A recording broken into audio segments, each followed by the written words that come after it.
our champion, Ironman 70.3 world champion, Jelle Geens joins us. How does that sound? Yeah, people have said it a lot now to me. It still sounds crazy. You're looking around for somebody else. Wait, who are they talking about? That was you. That first of all, the bike ride, there was a big group on the ride, but the ride was tough, right? Yeah, it's really, it's like not a steady pace at all, you know, with such big of a group, it's really yo-yoing, and like all of a sudden you come a bit like too close, you see the blue lights, you have to sit up, and or you have to overtake when it gets a red light, and then all of a sudden someone drives and you have to really go fast. So it's really yeah, like a bit of up and down, and it was quite tough, but you could see early on that like no one was really gonna crack, no one was really gonna ride away, but yeah, still it was a hard ride. Three-time Olympian, you get off the bike, Hayden Wild, who is a gold medalist. He's a silver medalist and a bronze medalist. And then you've got Leo Bergere, who's a bronze medalist from France. So the quality of the runners around you is pretty crazy. And Hayden went out so fast. He said he was going to run 105. Was there a point where you thought, okay, second's going to be good? Oh, a long time on the run. I thought second is what I will have to go for. Yeah, I set out really fast on the run. Like I knew it was too fast, but I tried. I'm gonna give me 3K to see if I can bridge up to Hayden, which definitely wasn't the point. I was losing time on him, so I knew like, oh, I have to settle down a bit. Like this pace is too hard for me, and then I got into like a good rhythm, running like 3:10s per kilometer. And I knew like I was still losing time, so I knew the only way I will catch Hayden is if he's having a hard time. And to be honest, for a long time on that run, I thought like it's gonna be second, and I'm gonna have to keep pushing. You never know, and keep pushing because Leo's behind me, and like you said, he's a class act. So yeah, I kept pushing, and all of a sudden someone tells me 27 seconds. Actually, someone in Dutch, so it was a Belgian person, told me 27 seconden, which means 27 seconds. And I was like, oh, what, did I hear that right? And then I could really see him like suffering. Then my coach was there on the turnaround as well, and it went very quick by then. And then I actually caught him just on a bit of an uphill, and I gave a bit of a push, and he had to drop straight away. And you know he was hurting because he lost 50 seconds in maybe 2K. So. And I knew I just had to run my own pace, still the pace I was running, and I knew I was going to be able to do that, although my legs were hurting real bad. But yeah, I knew that pace I could bring it home, and yeah, that's what I did. So your Coach Patrick Lange, to the Ironman World Championship, and then before that, you T100 Vegas, and now here. You guys are on a roll. Yeah, he texted me like straight after Patrick won Hawaii, like, oh, I want the double. And yeah, we did it. I have to, big thanks to him. I've been working with him now since September, and it's been real good. September. Yeah, I was with my old coach, Joel Filio, which I've been since straight after Rio Olympics for a long time. And then I decided I wanted something different, so Ben and I started working together since actually after Zell am See, which beginning of September, and we really put the emphasis on the bike, and I think that was my weakness in 70.3, and it really paid off. I love it. Congratulations. I think Jelle's going to get him. This is so cool. Congratulations, Ironman 70.3 world champion. Thank you, Bob. So here with Hayden Wild, we're talking the Olympic bronze medalist, and now here he comes and gets silver here today. But I know the way you were racing in front of the hometown crowd, you were here to win this thing, and you were going to either win or blow try it. Yeah, exactly. You know, it was ambitious to say I was going to run a 65, and you know, at 15K mark, I was right on the mark. I was about 65.20, and yeah, just the legs are just tired. It's been a long season, and I'm not used to going, into the deep zone that much. And I think it was a bit of a shock for the body, but I know maybe in time, I think I'll be able to pull it off. Do you like this distance? I love this distance. You know, it's honest.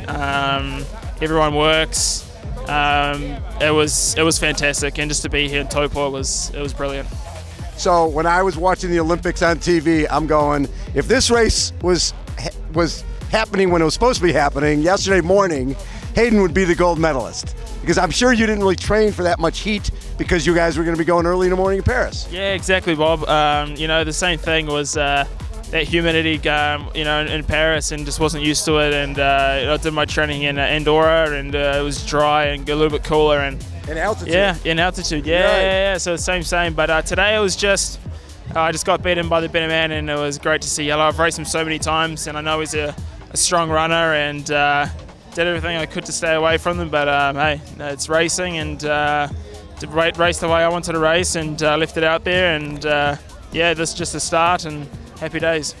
I love the way you race. I love just the energy you bring to it, and putting yourself out there, saying, I'm running 105. I don't care what the other guy's doing. I'm running 105. That's really what this sport is about. You pushing yourself to a level that you don't know if you can get to or not. Yeah, exactly. And what's the point in going out and staying the status quo and running normal? And I do believe one day I'll be able to get to that distance and that pace. And today it was just really hard for me to slow down. With the energy of the group and the energy of the crowd, and just being a 10K runner, 5K runner, it was extremely hard to slow down. And I think that's what got me at the end. And it's really weird to say, but my body's just so used to running, under 3-minute pace. And I definitely went out a bit too hot in the first 6 kilometers, and I really tried to pull back, but it was just so hard to do that. The cool thing is, I think you understand that, you're an athlete, but you're an entertainer. Yeah. Right? This is entertainment business.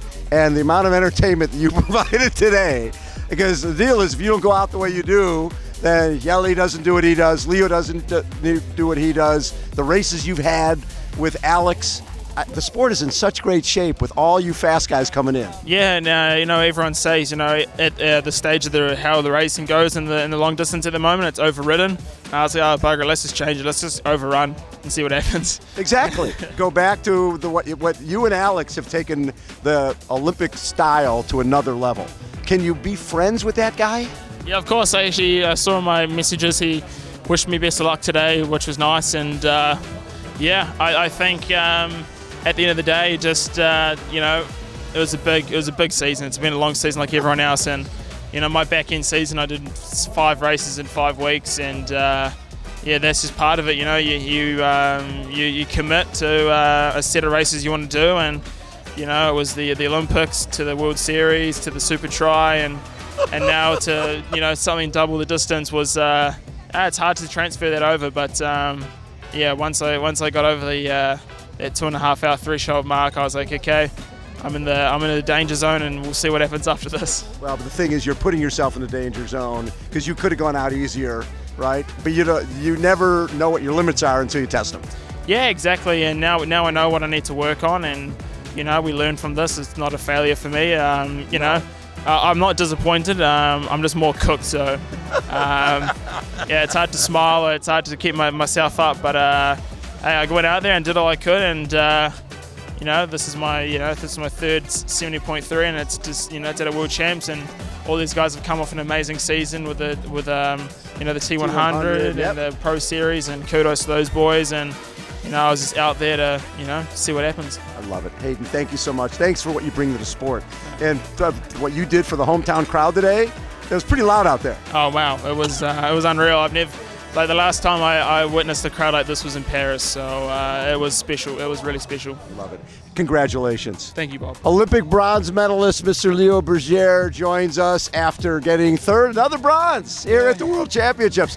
What a season for you. At the beginning of the year, were these sort of the 2 goals? Okay, get a medal at the Olympics, go to 70.3 Worlds and get a medal there.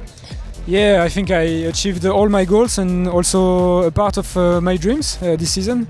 Getting a medal at the Olympics was something very, that I've dreamed for years. Yes. And getting part of a 70.3 World Championship as well, and to get a medal here today, over the moon. And I just had 2 guys just better than me today, and congrats to them. Well, and then before the race, I think we were all talking Hayden, we were all talking Jelle, and we were talking Leo Bergere, that possibly would come down to a running race between the 3 of you. Were you thinking that as well? I was thinking that every like the win would be decided on the run, but I was expecting less people on the bike because it was we were pushing some big watts, and still like Jelle was here. He was so aggressive, like pushing.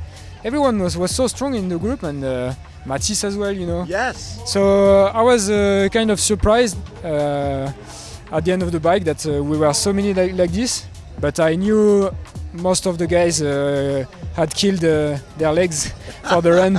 So I tried to pace to have my own pacing, Yes. and to stay in my zone just to secure the best race possible. But then I was seeing that the guys in front were just way too fast for me. Congratulations. Thank What you, I a appreciate great day. Yeah, I really try to appreciate all these races, because this season has been so great, but I don't take anything for granted, and it can it's not always like this. So I'm really enjoying every races and every second of it. Love it. Leo Bergere, third place today, another bronze medal, and a phenomenal season.